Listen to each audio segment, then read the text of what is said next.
अगर मैं अपने क्रेडिट कार्ड का बिल नहीं भर पाया तो क्या होगा, या फिर मैंने अगर अपने कार्ड का पेमेंट नहीं किया, जमा नहीं किया तो क्या होगा। दोस्तों, बहुत ही सेंसिटिव टॉपिक है ये, और बहुत सारे लोगों ने, आप लोगों ने मेरे क्रेडिट कार्ड वाले वीडियो में कमेंट किया जाके कि सर एक वीडियो बनाइए कि अगर मैं अपने कार्ड का बिल पे नहीं कर पाऊंगा तो क्या हो सकता है। अदरवाइज दोस्तों, मैं इस टॉपिक के ऊपर वीडियो बिल्कुल नहीं बनाना चाहता था, क्योंकि आपके मैंने बहुत सारे प्रश्न हैं, सवाल हैं, जैसे कि अगर मैंने अपने कार्ड का पेमेंट नहीं किया तो क्या मुझे जेल हो सकती है, क्या मेरे ऊपर कोई लीगल केस हो सकता है, क्या मुझे फ्यूचर में लोन मिलेगा या नहीं, या बैंक वाले मेरी पर्सनल प्रॉपर्टी ले सकते हैं, नीलाम कर सकते हैं। ऐसे बहुत सारे सवाल आपके मन में होंगे क्रेडिट कार्ड को बिल को लेके। और दोस्तों, ये वीडियो देखने के बाद में आपके सारे प्रश्न दूध का दूध और पानी का पानी हो जाएगा, आपको कहीं जाने की जरूरत नहीं है। ठीक है, तो इसमें क्या पता चलेगा, सबसे पहले कि कार्ड का बिल नहीं पे करने से क्या होता है, खासकर क्रेडिट कार्ड के बिल। दूसरा, अगर आप इस दलदल में फंसे हैं तो क्या सावधानियां आपको रखनी है ताकि आप दोबारा इस जाल में कभी ना फंसे। ठीक है, तो दोस्तों, अगर आप पहली बार हैं, thank you very much, subscribe कर लीजिए इस चैनल को। मैं रवि सचान और मैं एक सेल्स ट्रेनर हूं, बिजनेस कोच हूं, और मेरा एक मिशन है इंडिया में अगले 5 साल में 1 लाख MDRT क्रिएट करने।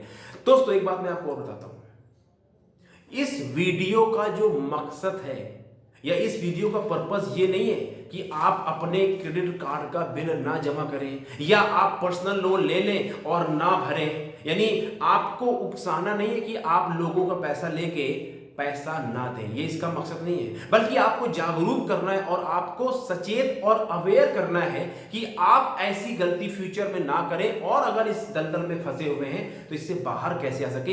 इसका मैसेज बहुत पॉजिटिव है, लेकिन मैं जानता हूं कुछ लोग, 5 से 10% लोग कलाकार होते हैं, उनकी नीयत खराब है, और मैं अपने देसी भाषा बोलूं, वो हरामखोर और चोर टाइप के लोग होते हैं। 10% लोग ऐसे, उनका सिर्फ एक ही धर्म, एक ही मकसद है, जहां से मिले झपट्टा मारो, छीनो और चोरी करो और मजे करो, खाओ। वो जो चोर टाइप के 10% लोग हैं, उनके लिए ये वीडियो नहीं है। और मुझे मालूम है आप 90% में आते हो, आप गलती से फंस गए हो, लेकिन आप बाहर निकलना चाहते हो, यस और नो। तो ये वीडियो आपके लिए, जो 10% चोर चक्के टाइप के लोग हैं, उनके लिए वीडियो नहीं है। ओके, एक बात दोस्तों मैं और कहना चाहता हूं, मैंने अभी देखा यूट्यूब में ही कि किसी ने अपने टाइटल पे, थंबनेल पे लिखा हुआ है, कोई कुछ नहीं कर सकता, क्रेडिट कार्ड का बिल भरने की जरूरत नहीं है। दोस्तों, मुझे सुन के बड़ा धक्का लगा। मुझे लगा यार, ऐसा मैसेज हम अपने सोसाइटी में अपने नव युवकों को कैसे दे सकते हैं, सिर्फ अपने व्यू बढ़ाने के लिए, अपना चैनल को प्रमोट करने के लिए इस तरह की मैसेज हम कैसे मार्केट में फैला सकते हैं। मेरी समझ से तो बाहर है। तो पहली बात मैं फिर कह रहा हूं आपको, आप ऐसे बहकावे मैसेज मत आइएगा। अगर आपने किसी का पैसा लिया है, ये आपकी जिम्मेदारी है, मोरल रिस्पॉन्सिबिलिटी है कि आपको उनका पैसा चुकाना चाहिए। ध्यान रखना इस बात को।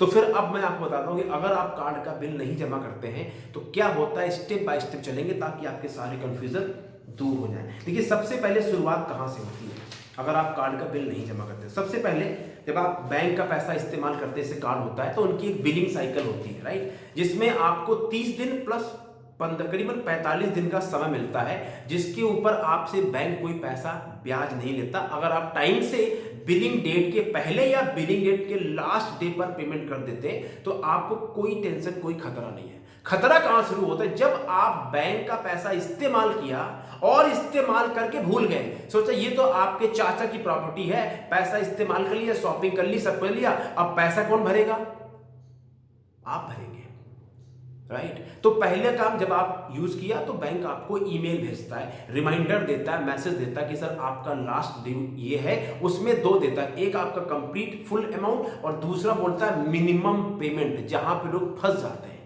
सोचते हैं मिनिमम पेमेंट करेंगे और मैं इससे पार हो जाऊंगा। तो पहला पॉइंट ये है कि आपको बिल रिमाइंडर कार्ड कंपनी भेजती है, बैंक वाले। अब आप अगर दूसरा स्टेप, अगर आप पेमेंट नहीं करते हैं तो कंपनी आपको रिमाइंडर भेजती है, मैसेज डलवाती है, कई बार वहां से फोन भी आता है कि हो सकता है सर आप भूल गए होंगे, प्लीज आप पेमेंट पे कर दिए, लेकिन उस कंडीशन में 500 रुपया लेट फीस लगा देते बैंक वाले। हालांकि अभी आरबीआई ने एक नियम निकाल दिया है कि 3 दिन पेमेंट लेट होने तक आपका बैंक कोई लेट पेमेंट चार्ज नहीं लगाएगा या कोई इंटरेस्ट नहीं लगाएगा, लेकिन अभी ये नियम आया, पहले नहीं था, राइट। तो अगर आप भूल जाते तो बैंक आपको बकायदा रिस्पेक्टफुली ईमेल, एसएमएस या फोन कॉल भी आते हैं, या कई बार ऑटोमेटिक बैंक से कॉल आते हैं कि आपने कार्ड का पेमेंट कर दीजिए।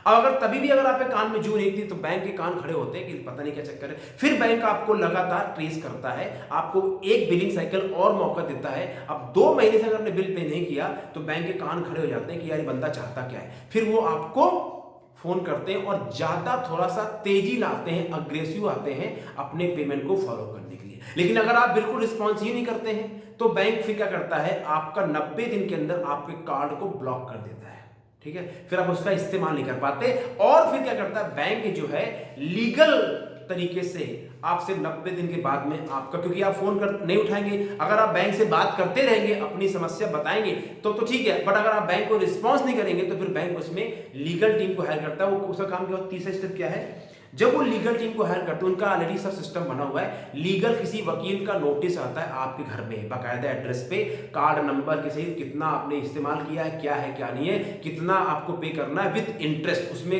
वकील का नाम नंबर भी होता है कि आप जाइए, और उसमें लिखा होता है कि समझाओ मेरे पास आइए और ये पेमेंट कर दीजिए, वरना धमकी होता है आपके ऊपर लीगल केस, लीगल कार्रवाई करी जाएगी और फलाने एक्ट।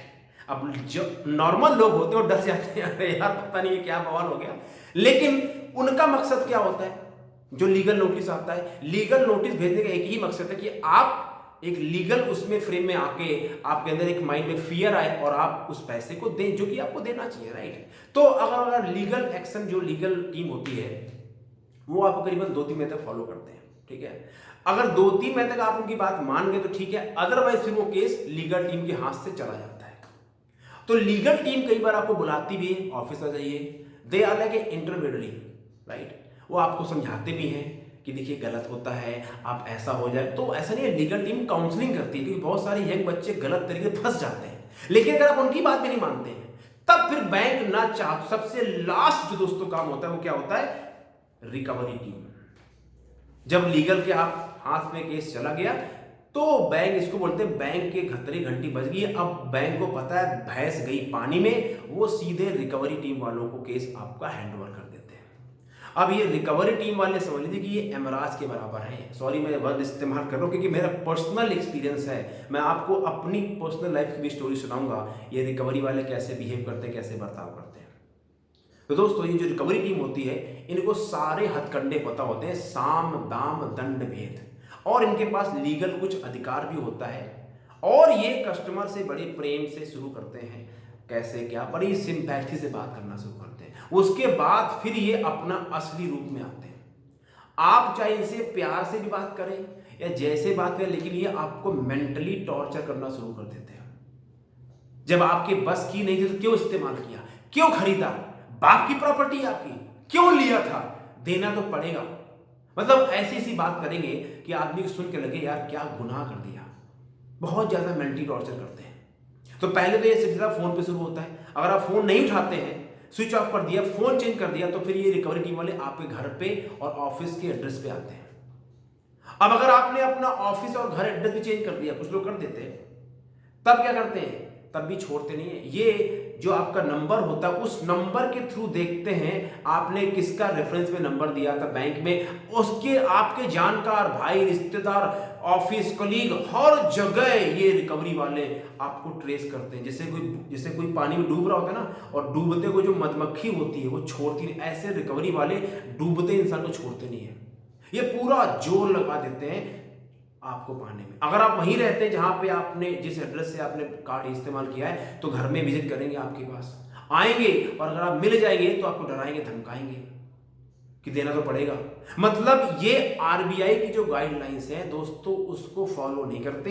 ये बिल्कुल अपने हिसाब से साम दाम दंड भेद, और सबसे बड़ा जो गलत काम करते हैं, ये मेंटली टॉर्चर करते हैं। और जो डराते हैं ना कि आपको लीगल केस हो जाएगा, वो सब झूठ है, ऐसा कुछ नहीं होता है। लेकिन सिर्फ जो लोग डर जाते हैं उनको ये बेवकूफ बनाते हैं। जबकि मेंटली टॉर्चर करने के लिए आरबीआई ने सख्त मना किया हुआ है, लेकिन ये लोग मानते नहीं हैं और बंदे की रियल प्रॉब्लम को समझने का प्रयास ही नहीं करते। बस अपनी धुन, क्योंकि इनका टारगेट होता है और इनका उसमें कमीशन होता है कि इतना, अगर जितना आप सेटल कराओगे उसका इतना परसेंटेज आपका है। तो देखिए, मैं रिकवरी टीम के खिलाफ नहीं बोल रहा हूँ, लेकिन मैं यही कहना चाहता हूँ कि आप अगर एक रिकवरी एजेंट है रिकवरी टीम से, तो आपको किसी और पर्सन की प्रॉब्लम को भी समझना चाहिए। मैं ये कहना चाहता हूँ, ठीक है। तो अब जो रिकवरी टीम वाले आपसे पैसा रिकवर नहीं कर पाते हैं या वो हार जाते हैं, तब फिर बैंक आता है, भैया भागे भूत को लंगोटी ही सही, पैसा तो डूब ही गया है, क्यों नहीं सेटलमेंट कर लिया जाए। लेकिन इसका कहने का मतलब ये नहीं कि आपको पैसा इस्तेमाल करके सिर्फ सेटल करना चाहिए, नहीं। ये मतलब है कि अगर आप बिल्कुल दरवाजे आपके चारों तरफ बंद हो गए हैं और आप, क्योंकि सेटलमेंट करने में नुकसान भी होता है, क्या होता है बताऊंगा। तो फिर बैंक कहता है चलो यार इसको सेटल कर लेते हैं। फिर बैंक अपने रिकवरी टीम वालों को ही बोलता है ठीक है, उनसे बात करो, बुलाओ और बोलो कि ठीक है अगर आपका 1 लाख अमाउंट बनता है तो बैंक बोलेगा ठीक है आप 70,000 देके सेटल कर लो, कोई बात नहीं। उसमें आपका इंटरेस्ट बहुत कुछ होता है। जब सेटलमेंट की बात आती है, यहां पे बैंक थोड़ा सा अपने आप को कंसिडर करता है कि चलो कोई बात नहीं, सेटल कर लेते हैं। तो अब अगर आप सेटल करते हैं अपने कार्ड अमाउंट को, तो यहां पे बहुत सारे लोग होते हैं जो बैंक से निगोशिएट कर लेते हैं कि देखिए मेरे पास इतने पैसे हैं नहीं, अगर होते तो मैं दे चुका होता, नौकरी मेरे पास है नहीं, पैसे की बहुत प्रॉब्लम है और मैं इतना दे सकता हूँ जरूर कितना। और बैंक उसमें ओपन तरीके से बिल्कुल सुनता है, और अगर एक बार आपकी बात बन जाती है, अगर 1 लाख का अमाउंट है, जितने भी आपकी बात बनती है, तो वो सेटल हो जाएगा। बैंक आपको सेटलमेंट लेटर दे देता है कि अब आपका हमारे ऊपर कोई एक, उसको बोलते हैं फुल एंड फाइनल सेटलमेंट। लेकिन वो सेटलमेंट तो हो गया, लेकिन साथ में क्या होता है, इधर आपने लोन, अपना कार्ड का लोन सेटल कराया, इधर आपका जो स्कोर है, सिविल स्कोर है, वहां पे आपका सेटलमेंट कार्ड का धब्बा लग जाता है कि आपने कार्ड का पैसा इस्तेमाल किया बैंक का, और आपने पेमेंट पूरी नहीं करी, आपने उनके साथ में सेटलमेंट किया, ये आपका सिविल का धब्बा लग जाता है। अब सबसे बड़ी बात एक और ये है, जो बहुत से लोग बोलते हैं कि इसमें फर्जी वाला केस बन जाएगा क्या, या मैं जेल जाना पड़ेगा क्या, या ऐसा है वैसा है, वो बताऊंगा आपको कि ऐसा होता है या नहीं। ओके, लास्ट वन इसमें एक और आता है, करेक्ट, हाँ, अगर आप मान लीजिए अपना पैसा सेटल भी नहीं करते, कुछ भी नहीं करते, तो भी रिकवरी वाले आपको ट्रेस करते रहते हैं और ये पीछा छोड़ते नहीं है, लेकिन धीरे धीरे फिर ये फॉलो करना कम कर देते हैं, क्योंकि उनको पता लग जाता है कि अब ये बंदा मिलेगा नहीं, और फिर वो आपको छोड़ देते हैं।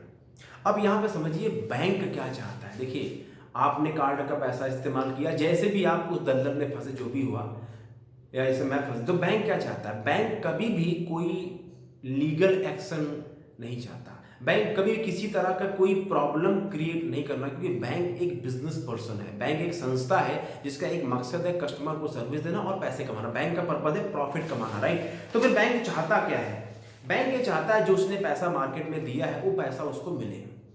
पहले चाहते हैं इंटरेस्ट के सहित मिले, अब जब इंटरेस्ट नहीं मिल रहा है तो चाहते हैं जितना दिया उतना मिले, अब जब वो भी नहीं मिल रहा है तो चाहते हैं अगर 100 रुपए दिया है तो 70 मिले, 70 नहीं तो 50 मिले, 50 नहीं तो 40 तो मिले, राइट। बैंक ये चाहता है। और बैंक, देखिए, बैंक का जो सबसे बड़ा लॉस होता है वो यही होता है, उसको बोलते हैं एनपीए, नॉन परफॉर्मिंग असेट। अगर सारे लोग बैंक का ऐसा करेंगे, कार्ड लिया, इस्तेमाल किया, नहीं जमा करेंगे, तो भारत की अर्थव्यवस्था तो चरमरा जाएगी।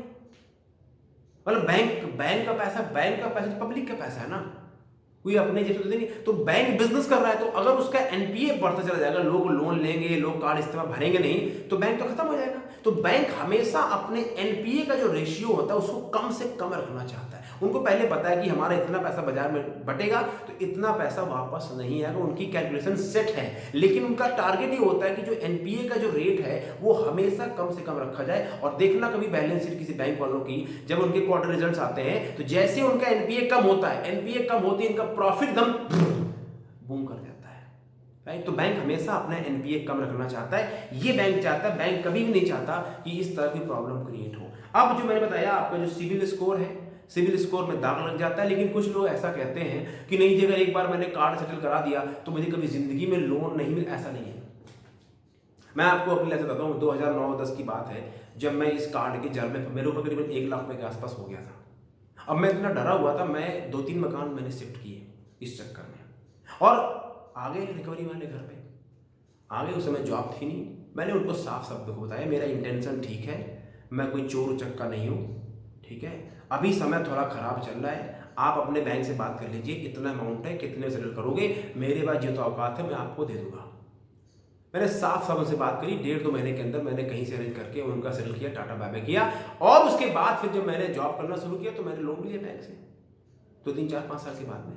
कहने का मतलब ये है कि सिबिल अगर आपके लग गया दाग कि भाई आपने कार्ड इस्तेमाल किया, नहीं भर पाए, तो उसमें भी एक क्लॉज होता है कि आपके पास अगर कोई जेन्युइन समस्या है, कोई जेन्युइन कारण है, तो बैंक वाले भी इस बात को समझते हैं यार, सारे चोर थोड़ी होते हैं। अगर ये चोर होता तो सेटल क्यों कराता? समझो बात को, सारे थोड़ी चोर होते हैं। तो अगर आप जेन्युइन कारण दे सकते हो तो बैंक वाले भी आपको, इवन कई बार वही बैंक आपको लोन दे देगी जिस बैंक से आपने कार्ड लिया, अगर आप उनको अपनी रियल प्रॉब्लम बताते हैं, लेकिन प्रॉब्लम जेन्युइन होनी चाहिए। वहां पे मिस्टर नटवाला नहीं बनना।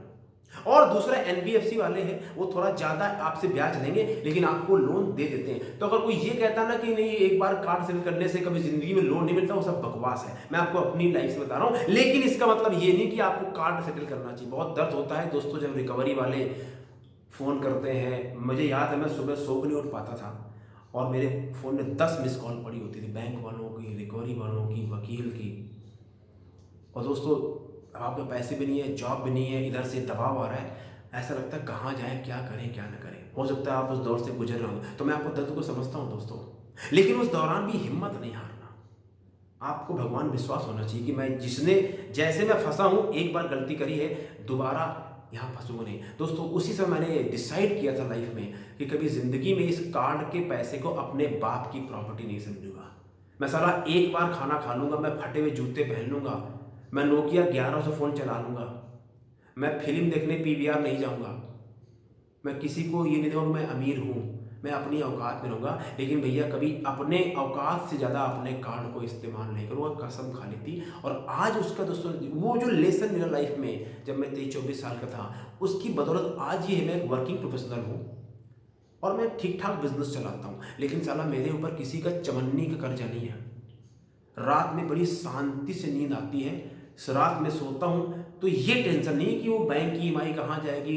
कार्ड इस्तेमाल करता हूँ, जितना इस्तेमाल करता हूँ ड्यू डेट से 2 दिन पहले पूरा चमन्नी चमन्नी दे देता हूँ, लो भैया पकड़ो, मुझे आपका नहीं चाहिए। हाँ जी सर आपने पैसे नहीं दिए, पकड़ पैसे भैया। क्यों? इस्तेमाल उतना ही करता हूँ जितनी औकात है, पता है कितने पैसे कमा लूंगा, उसने कम में ही देना है। नहीं भैया चाहिए हमारे को ब्रांडेड, जबकि ठीक ठाक सब कुछ है, बढ़िया है। तो आप भी उससे बाहर आ सकते हैं। मैं इसलिए बता रहा हूँ कि दोस्तों रिकवरी वाले बहुत मेंटली टॉर्चर करते हैं और वो अपनी सारी हदें पार कर जाते हैं। मैं आपको सारी बातें इस वीडियो में नहीं बता सकता, आपकी आप समझदार हैं, लेकिन अभी बताऊंगा समाधान की डील कैसे करना है इन लोगों से, ठीक है। अब दोस्तों बात करते हैं कि सारे पॉइंट हो गए ना कि क्या क्या होता है अगर आप नहीं पे करते। अब 2 सवाल आपके मन में और होंगे कि लीगल केस या 420 वाला केस कब बनता है और फिर इसमें आप अगर फंस गए हो तो इससे बाहर कैसे निकलोगे। 2 बातें। तो देखिए ये जो 420 वाला है जो लीगल केस होता है वो कब होता है, जब आप जानबूझ के फ्रॉड करते हैं बैंक के साथ में। आपने अपना फर्जी पैन कार्ड बनवा लिया,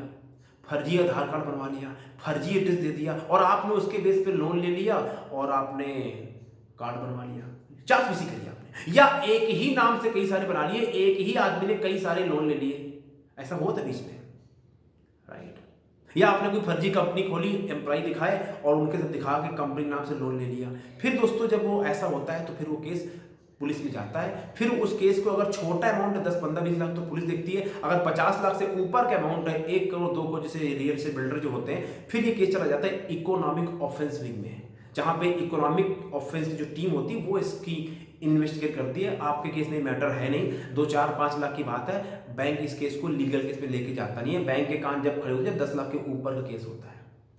तो अगर आप ऑनेस्टी से, ईमानदारी से आप नौकरी करने वाले हैं, बिजनेस करने वाले हैं, नहीं है नौकरी, कुछ प्रॉब्लम हो गई, कोरोना बहुत कुछ हुआ, तो ये बात बैंक को भी पता है, सबको पता है कि भैया प्रॉब्लम हुई है, लेकिन आपका नियत कैसी है। देखिए एक बात बहुत ध्यान से सुनिए, बहुत दिल से बता रहा हूं, अगर जीवन में सुख शांति आप चाहते हो और चाहते हो चैन की नींद आए, तो यकीन मानिए किसी का भी चमन्नी उधार मत रखना, मतलब जिसका लेना उसको दे देना।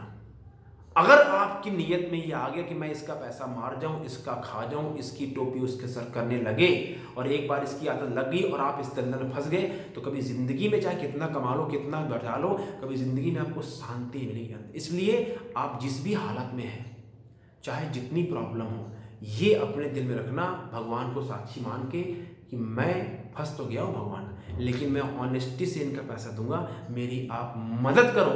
आप यकीन नहीं मानोगे, आपके सामने ऐसे द्वार खुलेंगे, भगवान आपकी मदद जरूर करेंगे। ये मैं आपको पर्सनल लाइफ का अपना बता रहा हूँ एक्सपीरियंस, ठीक है। इसलिए देने वाले बनना है, भागने वाला नहीं बनना। क्योंकि भागो कब तक भागोगे यार?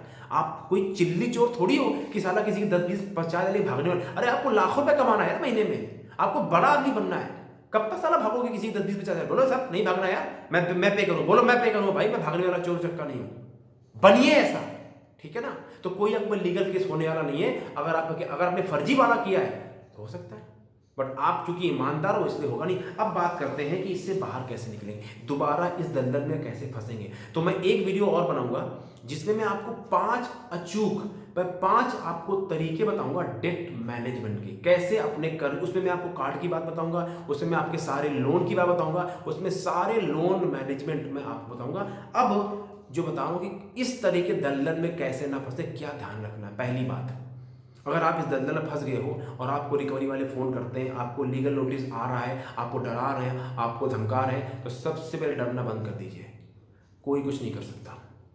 और उनसे बात कीजिए साफ साफ, रिकवरी वालों से या वकील, देखो मेरी हालत ये है, मेरा सिचुएशन ये है, और आप जितना मर्जी जो कुछ कर लो, मेरी ये हालत है, मैं इसलिए जब होगा मैं दे दूंगा, मैं भागने वाला नहीं है। साफ साफ, जितना भागोगे उतना आप पीछे भाग। एक बार रुक के साफ बात कर लो, आपको छोड़ देंगे वो, और बता दो उनसे कि ऐसा करूंगा, साफ साफ, देखो आपका काम बन जाएगा, लेकिन ऑनेस्टी से। दूसरी बात, आगे से एक कसम खा लो कि क्रेडिट कार्ड को अपने बाप की प्रॉपर्टी नहीं समझना। क्रेडिट कार्ड बैंक के बाप की प्रॉपर्टी है, वो आपकी जेब में है। इसका मतलब ये नहीं है कि अगर आपके कार्ड की लिमिट 4 लाख है तो 4 लाख आपके बाप के नाम के हो गए। सॉरी, मैं ये भाषा इस्तेमाल कर रहा हूँ, उसको आप बुरा मत मानना। वो बैंक के बाप के हैं, चवन्नी हिसाब मांगते हैं, हो ही रहा है आपके साथ, राइट। तीसरी बात, अपनी औकात में रहो।